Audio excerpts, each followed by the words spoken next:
Menteri Kesehatan Budi Gunadi Sadikin melaporkan hampir 10.000 warga positif COVID-19 terpantau bepergian keluar melalui screening aplikasi Peduli Lindungi. Bagaimana langkah pemerintah mengantisipasi temuan ini serta apa pengawasan yang lebih tepat agar tidak terjadi penyebaran kasus di tengah situasi yang dikatakan landai seperti sekarang. Untuk membahas lebih lanjut, kita sudah terhubung melalui sambungan Zoom dari luar studio dengan Heri Trianto, Ketua Bidang Komunikasi Publik Satgas COVID-19. Selamat sore, Mas Heri. Selamat sore, Mas Ferdi. Salam sehat. Salam sehat. Terima kasih. Dan juga ada Ibu Mas Dalina Pane, Kepala Bidang Pengembangan Profesi Perhimpunan Ahli Epidemiologi Indonesia. Selamat sore, Bu Lina. Selamat sore, Mas Ferdi. Selamat sore, Pak Heri. Ya, terima kasih Pak Heri dan Bu Lina sudah bergabung. Saya langsung konfirmasi beberapa hal sebelum ke Bu Lina. Saya ke Pak Heri dulu.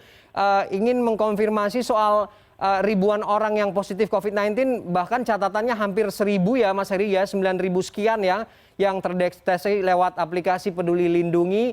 Ini berkeliaran di ruang publik begitu. Apa kemudian argumentasi Anda soal laporan temuan ini, Mas Heri? Ya, artinya kita bisa melakukan penyaringan ya agar orang yang positif itu tidak mendatangi tempat-tempat umum ya, yang tempat-tempat publik seperti pusat perbelanjaan sebelum mereka masuk. Tapi sebenarnya itu juga menjadi permasalahan juga karena bagaimana mungkin pertanyaannya berikutnya adalah bagaimana mungkin mereka yang tahu positif tetapi tetap memaksakan diri untuk bepergian. Tentu saja ini menjadi PR memastikan bahwa mereka yang sedang kontak erat mereka harus menjalani karantina ataupun mereka yang positif tapi tanpa gejala mereka juga harus menjalani karantina karena penularan bisa saja dia lakukan kepada orang lain atau orang-orang yang berisiko ya, orang-orang yang rentan seperti orang tua atau mereka yang belum divaksin. Itu Mas Ferdi. Oke, kan publik membacanya begini, kalau kemudian dia sudah melakukan screening lewat aplikasi tersebut, kemudian dia bisa berada di sejumlah sektor-sektor, karena yang paling banyak temuannya laporannya ada di mal-mal ya, lebih tinggi kasusnya. Ini kok bisa kemudian menjadi celahkah ini dari aplikasi ini atau bagaimana membacanya? Ya, sebenarnya tidak bisa dikatakan bahwa itu celah dari aplikasi Peduli Lindungi. Itu justru aplikasi Peduli Lindungi bisa bekerja sesuai yang diharapkan. Jadi bisa melakukan screening terhadap mereka yang positif, bahkan bisa melakukan screening bagi mereka yang belum vaksin dan mereka dilarang masuk ke tempat publik tadi ya, ke pusat perbelanjaan atau kemudian juga di pabrik-pabrik kayak gitu. Nah, tinggal kemudian sebenarnya memastikan bagaimana mereka yang dapat status hitam ini ya, di aplikasi Peduli Lindunginya hitam, itu untuk penanganan lanjutannya. Mereka wajib menjalani tes antigen, kemudian kalau dinyatakan positif, mereka harus mau dibawa ke isolasi terpusat atau di fasilitas kesehatan terdekat. Demikian Mas Ferdi. Ya, tapi kan idealnya begitu.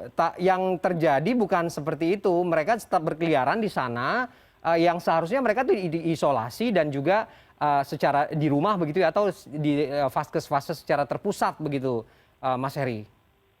Ya, sebenarnya di masing-masing tempat publik tadi ya, di counter-counter masuk akses Peduli Lindungi tadi, itu ada prokes Satgas protokol kesehatan ya, yang dimana mereka ini tahu SOP yang harus dilakukan ketika mendapati orang-orang yang positif atau orang-orang punya riwayat kontak erat dalam beberapa hari belakangan, sehingga mereka bisa melakukan langkah lanjutannya seperti itu. Bahwa kemudian di lapangan tidak semua bisa melakukan dari standar prosedurnya, mungkin itu masih terjadi. Kita perlu waktu dan rasanya sih Satgas sudah memiliki tempat atau mekanisme untuk membentuk Satgas protokol kesehatan tadi melalui surat edaran Kasatgas pada awal September lalu, Mas. Oke, artinya kemudian bahwa ada PR juga ya setelah di screening begitu ya status kesehatannya, tapi tindak lanjut dan juga masalah kesadaran diri masyarakatnya ini yang mungkin masih rendah sehingga kemudian tidak khawatir begitu ya dengan status yang saat itu ternyata masih terpapar atau positif COVID-19. Saya ke Bu Lina. Bu Lina, bagaimana secara epidemiolog membaca fenomena ini? Ada yang mengatakan bahwa laporan temuan ini justru menimbulkan ketakutan publik begitu Bu ya, karena seharusnya mereka-mereka yang diisolasi, yang kebanyakan statusnya tanpa gejala ya, orang-orang tanpa gejala ini justru berada di ruang publik yang tersebar luas begitu di sejumlah sektor. Apa catatan Anda? Iya, jadi kalau kita lihat angka 10.000 itu, hampir 10.000 itu adalah angka kumulatif sejak awal aplikasi Peduli Lindungi itu diaplikasikan. Kalau menurut pandangan kami itu angka yang kecil sebenarnya, karena yang hitam itu bukan hanya kasus konfirmasi, tapi juga termasuk kontak erat di dalamnya. Ada banyak faktor sebenarnya secara teknikal ya, yang menurut pandangan kami memang harus kita juga perbaiki. Yang pertama, kalau masih banyak kasus konfirmasi dan kontak erat yang berkeliaran, artinya program tracing itu belum berjalan dengan baik. Dan itu memang bisa kami buktikan dengan kemampuan tracing kita hanya sekitar 67,5%. Artinya masih 22% lainnya atau 32% lainnya itu masih belum bisa kita isolasi dan karantina.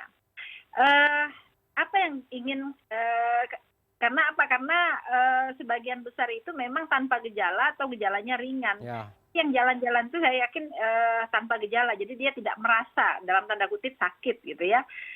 Padahal pemerintah sudah sering melakukan promosi kesehatan kepada mereka untuk mau berdiam di rumah selama periode waktu tertentu atau karantina dan isolasi untuk yang positif. Apa yang harus kita lakukan? Yang harus kita lakukan, kami mendorong aplikasi Peduli Lindungi itu bisa juga dimanfaatkan oleh masyarakat untuk melihat keamanan kondisi di sekelilingnya. Kalau selama ini kan masih satu arah nih, yang bisa baca hanya pemerintah. Kemudian pemerintah rilis setiap beberapa waktu mengatakan, sekian ribu orang konfirmasi dan kontak erat masih berkeliaran, banyak kan di mall begitu ya. Tetapi masyarakat sendiri tidak bisa melihat itu gitu. Jadi kalau saya pergi ke mall, saya nggak tahu ini yang dikatakan pemerintah hitam dan berkeliaran itu ada nggak di sekitar kita. Kalau menurut asosiasi pengelola mall sepertinya sudah aman, nggak mungkin mereka masuk ke dalam mall karena sudah di-screen duluan di pintu masuk begitu ya. Tetapi siapa yang bisa menjamin itu? Karena screen di pintu masuk itu tidak serta-merta bisa membawa mereka kembali ke rumah. Nah, kalau misalnya masyarakat diberdayakan juga untuk bersama-sama mendorong yang berwarna hitam ini kembali ke rumah, tentu akan baik sekali. Caranya gimana? Dengan melihat aplikasi. Kalau di aplikasi orang-orang di sekitar saya itu warnanya hitam, maka orang-orang sekitarnya yang akan meminta dia untuk kembali ke rumah gitu. Tetapi ada faktor teknikal yang lain yang harus dipastikan oleh aplikasi tersebut. Aplikasi Peduli Lindungi itu link pada Silacak. Nah, di Silacak ini pengalaman kita selama beberapa bulan melakukan tracing dengan Silacak, itu kadang-kadang tergantung para tracernya. Kalau mereka disiplin menyelesaikan kasus yang konfirmasi dan kontak erat, itu biasanya hilang dari aplikasi. Tapi kalau lupa gitu ya, kalau lupa ya tetap hitam terus dia. Nah, kalau kita baca di Twitter banyak sekali keluhan terkait itu. Mereka sudah melakukan inisiatif, melakukan testing, hari ke-10 atau 14 dan sudah dinyatakan negatif, tapi warnanya masih tetap hitam. Nah ini yang juga harus diselesaikan permasalahannya. Karena biasanya di tracing, di aplikasi tracingnya itu nggak diselesaikan bahwa dia udah selesai gitu. Kalau memang sudah dipastikan bahwa yang bersangkutan tersebut memang masih dalam masa isolasi atau karantina, maka dia harus didorong untuk kembali ke rumah. Kalau memang harus dilakukan sanksi, di beberapa negara memang dilakukan sanksi. Pertama mereka hanya diberitahu dulu, yang kedua diberitahu lagi, yang ketiga didenda. Artinya kemudian memang ada soal kesadaran yang masih rendah dan juga persoalan teknis ya dengan aplikasi yang sebenarnya perlu ada evaluasi begitu. Saya ke Mas Heri, boleh tidak dikatakan bahwa mentang-mentang kemudian kondisinya landai, tracing dan testingnya ini justru semakin rendah sehingga mendeteksi dan memastikan orang-orang yang tanpa gejala atau bergejala ringan ini justru berkeliaran di ruang publik begitu. Bagaimana menjawab ini Mas Heri? Ya, rasanya kalau tracing kemudian menemukan kontak erat, terus kemudian melakukan tes terhadap kontak erat itu sudah dilakukan dan angkanya itu semakin ke sini sebenarnya semakin tinggi ya rasionya. China pasti juga tahu rata-ratanya dulu dari kurang dari 5, kemudian lebih dari 5, bahkan sekarang udah di atas 11 kali ya, 67%. Tapi belum memang sampai pada ideal satu orang kontak eratnya 15. Seperti itu yang terjadi ya. Tetapi benar apa yang disampaikan oleh Bu Lina tadi bahwa aplikasi ini harus terus dikembangkan sehingga bisa juga secara dua arah pemakainya bisa mengetahui gitu ya kondisi orang-orang di sekitarnya. Kemudian orang-orang yang memang berstatus hitam tadi memang harus terus diedukasi bahwa mereka harus tetap melakukan karantina kendati tanpa gejala. Padahal sudah 19 tahun pandemi, rasanya sih sudah pada tahu lah.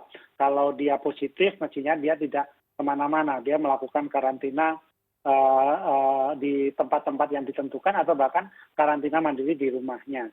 Kayak gitu. Itu aja. Jadi penting buat kita untuk memastikan data yang kita pakai ini juga akurat, kemudian datanya juga update. Tadi Bu Lina mengatakan bahwa orangnya hitam terus, kendati sudah 14 hari. Sebenarnya itu secara algoritma mudah sekali dideteksi sehingga kasus itu sudah close case ya, ketika sudah 14 hari setelah tes pertama misalnya. Jadi otomatis dia akan negatif gitu ya, akan negatif sudah bisa kuning lagi atau mungkin hijau lagi karena memang virusnya juga sudah tidak menular. Oke, kita inginnya begitu ya Pak Heri ya, tapi kemudian di lapangan kendala-kendala teknis seperti itu tidak bisa terselesaikan di saat yang bersamaan begitu. Bagaimana kemudian mencarikan solusi begitu ya Pak Heri, formulasi yang paling strategis begitu, baik kendala teknis ataupun juga soal meningkatkan edukasi dan kesadaran masyarakat yang ternyata masih terpapar tapi masih berkeliaran juga. Ini akan ada hal-hal khusus yang akan dikomunikasikan lagi, Pak? Ya, tentu persoalan-persoalan itu harus diselesaikan satu persatu. Sebagai sebuah aplikasi, perbaikan pengembangan juga dilakukan kan. Kita juga tahu bagaimana aplikasi Peduli Lindungi ini terus berkembang, semakin ekspor, semakin ke sini seiring dengan masukan-masukan. Kemudian yang kedua memang edukasi ini atau komunikasi ini menjadi masalah yang sangat krusial untuk memastikan bahwa semua masyarakat, lapisan masyarakat itu menerima pesan yang sama dan pemahaman yang sama tentang COVID-19 ini. Jadi memang kalau 10.000 orang yang berusaha untuk tetap berada di tempat-tempat publik, rasanya sih kita bisa terus jaga gitu ya, agar mereka tidak masuk jika kemudian di counter-counter yang tersedia di peneraan Peduli Lindungi itu mereka juga disiplin. Karena kita juga tidak bisa menjamin juga bahwa semua pintu-pintu masuk itu dijaga dengan sangat disiplin sehingga siapapun yang masuk itu adalah udah hijau gitu. Jangan sampai ketika kita menerang belum ketahuan statusnya mereka sudah diperbolehkan masuk. Itu risikonya ya, faktor manusia itu juga sangat tinggi. Di samping teknologi sebenarnya sudah bisa menemukan cara agar orang yang terinfeksi itu langsung bisa ditandai dan segera dilakukan treatment selanjutnya. Oke, terakhir saya ke Bu Lina, apa rekomendasi yang paling mungkin begitu Bu dengan situasi seperti sekarang? Ya, kalau saat ini kan kondisinya sudah cukup baik ya, tetapi kita perlu waspada juga karena dalam kondisi transmisi komunitas itu artinya kita masih belum mampu untuk menurunkan sampai ke tingkat klaster ya. Jadi target kita ke depan jangan hanya pada perubahan level aja 3, 2, 1. Nanti balik lagi 2, 3 begitu ya. Target ke depan itu bagaimana menyelesaikan pandemi ini melalui skenario yang sistematis. Kalau kita sudah di level 1 misalnya, maka kita harus turunkan lagi ke level cluster. Ditandai dengan 80% kasus-kasus baru itu diketahui siapa yang menularkan. Sampai saat ini kita masih cukup rendah itu. Baru 40% kasus-kasus baru itu tahu dia ditularkan kira-kira dari siapa. Artinya masih cukup banyak kasus-kasus yang berkeliaran di luar sana terus menularkan dan kita tidak mampu melakukan containment. Setelah dari klaster maka turun lagi ke sporadik. Artinya kasusnya sangat sedikit sekali, tetapi sebagian besar dari kasus-kasus itu memang teridentifikasi berasal dari luar atau import cases. Baru yang terakhir kita mencoba agar setiap wilayah bisa menjaga wilayahnya sampai 0 kasus selama setidaknya 28 hari. Tapi tentu saja testing dan tracing itu tetap harus dilakukan walaupun kasus-kasus itu jumlahnya sangat sedikit. Jadi target itu harus memang dikerjakan secara sistematis. Jangan terlena hanya pada level 1 sampai 4 karena level 1 sampai 4 itu artinya transmisi komunitas. Masih kita belum bisa kendalikan sebenarnya. Oke, baik. Kita berharap begitu ya rekomendasi yang disampaikan oleh epidemiolog ini bisa disinkronkan juga dengan apa langkah-langkah strategis dari pemerintah melalui Satgas COVID-19 untuk meminimalisir terjadinya situasi-situasi yang tidak diinginkan begitu ya. Apalagi kemudian ada catatan dan temuan-temuan baru soal bagaimana implementasi aplikasi yang sampai saat ini masih perlu pendalaman dan masih perlu dievaluasi. Sebelum saya benar-benar menutup segmen dialog ini, saya mewakili CNN Indonesia ingin mengucapkan selamat ulang tahun kepada Pak Heri Trianto yang hari ini bertambah usia. Sehat panjang umur Pak Heri ya. Terima kasih. Ini pasti Mbak Titin ini yang bocorin. Iya, oke. Mudah-mudahan sehat selalu di situasi pandemi seperti sekarang ini, karena kesehatanlah yang paling utama kita harus lakukan begitu ya. Terima kasih Pak Heri dan Bu Lina juga sudah bergabung dengan dialog kita sore ini di CNN Indonesia Newsroom. Oke, sehat-sehat semua ya.